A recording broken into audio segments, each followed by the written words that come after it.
Seguimos firmes, documentando a história da querida, imortal e lendária cidade de Goiânia.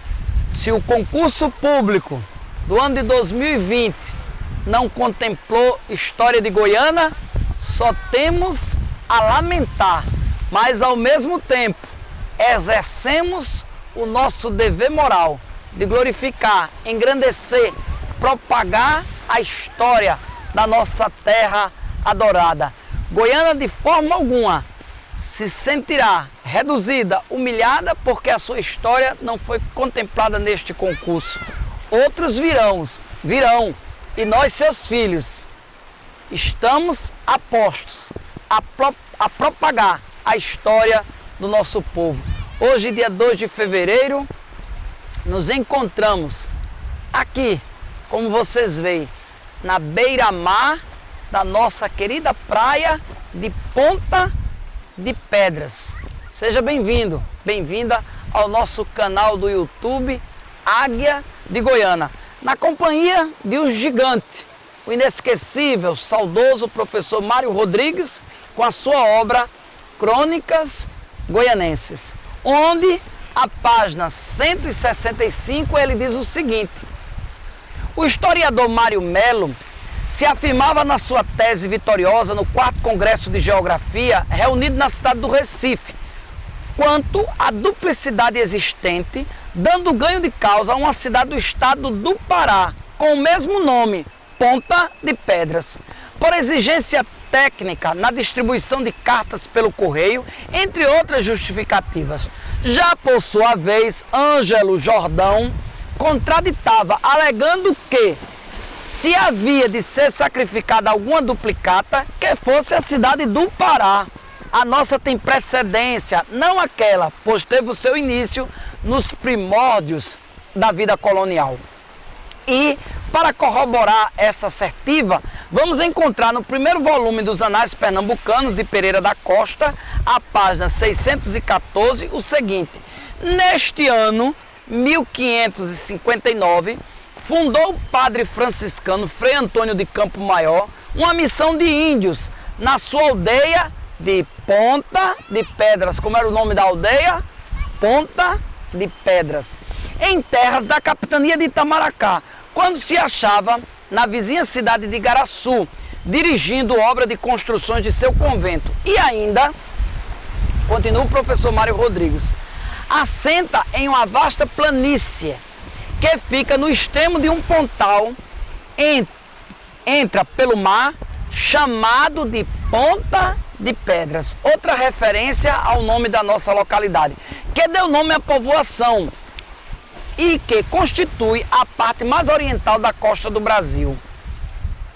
Coberto o pontal de vasto coqueiral, vê-se por trás, rumando para o oeste, os morros de Amecega, de Itapeçoca e do Carrapicho, sendo estes dois últimos cobertos de coqueiros.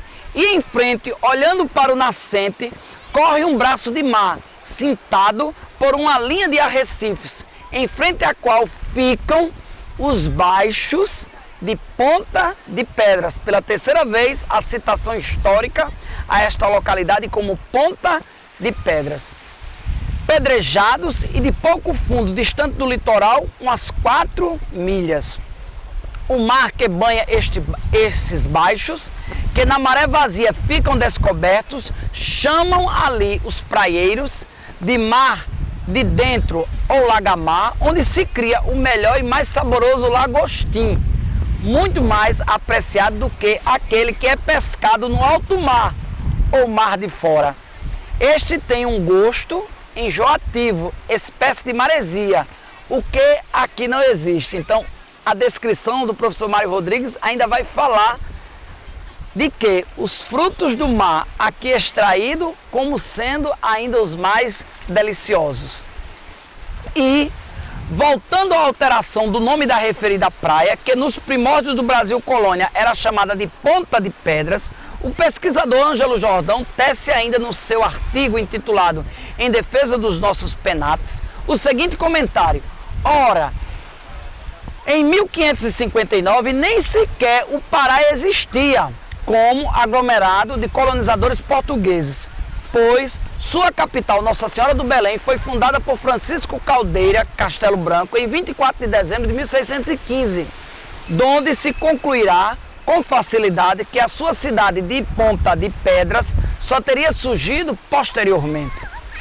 Então, por antiguidade, que aliás é posto pelos estudos topográficos daquela região, caberia à nossa praia o direito da conservação do seu nome, do seu antigo nome, Ponta de Pedras, sem a deturpação que ele foi imposta, contrariando a própria história, desde a sua origem e a sua projeção internacional no passado como marco dos limites das terras brasileiras. Esta crônica foi publicada no Diário de Pernambuco em março de 1988. O nosso obrigado, muito obrigado, melhor dizendo, o nosso culto à memória do inesquecível professor Mário Rodrigues, que na sua obra Crônicas Goianenses vai falar que o nome que aceitamos por antiguidade, por referências históricas, por informações encontradas em diversas obras, em várias citações históricas, é de Ponta de Pedras. Não aceitamos pontas, ponta com S, pontas de pedra, com pedra no singular, porque somos mais antigos. Este povoamento, esta localidade, aparece na história bem antes que aquela cidade lá do Pará, que traz o mesmo nome. Por isso que o grande, o inesquecível Dr. Ângelo Jordão Filho trincava os dentes para defender Goiânia e a sua história. E nós também, por Goiânia e sua história, avante. Nada poderá nos deter neste trabalho de glorificar, engrandecer e exaltar a história da nossa querida, imortal e lendária cidade. Logo, estamos convencidos, como goianenses, turistas, visitantes, pessoas apegadas a esta terra de gigantes, que, com base nas obras publicadas e nos ensinamentos destes grandes gigantes, grandes homens, professor Mário Rodrigues, Dr. Ângelo Jordão, a nossa localidade chama-se Ponta de Pedras, uma grande extensão de terra, uma ponta que avança para o mar, rodeada, cercada, preenchida, onde se encontra com abundância pedras. Logo, vocês observam o cenário no qual eu me encontro. É uma grande ponta que avança para o mar como o ponto mais extremo de Pernambuco, rodeada de pedras. Logo, o nome da nossa localidade, que aparece nas citações históricas no correr dos séculos, chama-se a nossa praia, e assim há de permanecer, de ponta no singular, de pedras no plural. Nunca pontas de pedra, nem pontas de pedras, e sim ponta de pedras, uma ponta rodeada de pedras. Vamos juntos, glorificando e engrandecendo a nossa história. Desde já agradecendo ao nosso fotógrafo, cinegrafista Ravel Monteiro, também o nosso abraço pela parceria e acompanhamento neste trabalho ao amigo Clécio Antônio, que já participou de encenações de outros vídeos, como o fuzilamento de Silvino Macedo, herói goianense, também o Mauro, nosso amigo Júnior, que nos acompanha na gravação destes vídeos, dando total apoio para que assim juntos, de mão dadas, glorifiquemos, exaltemos mesmo ao ponto mais alto o nome eterno e gloriosa da querida, histórica, lendária e eterna cidade de Goiânia, terra de heróis e heroínas.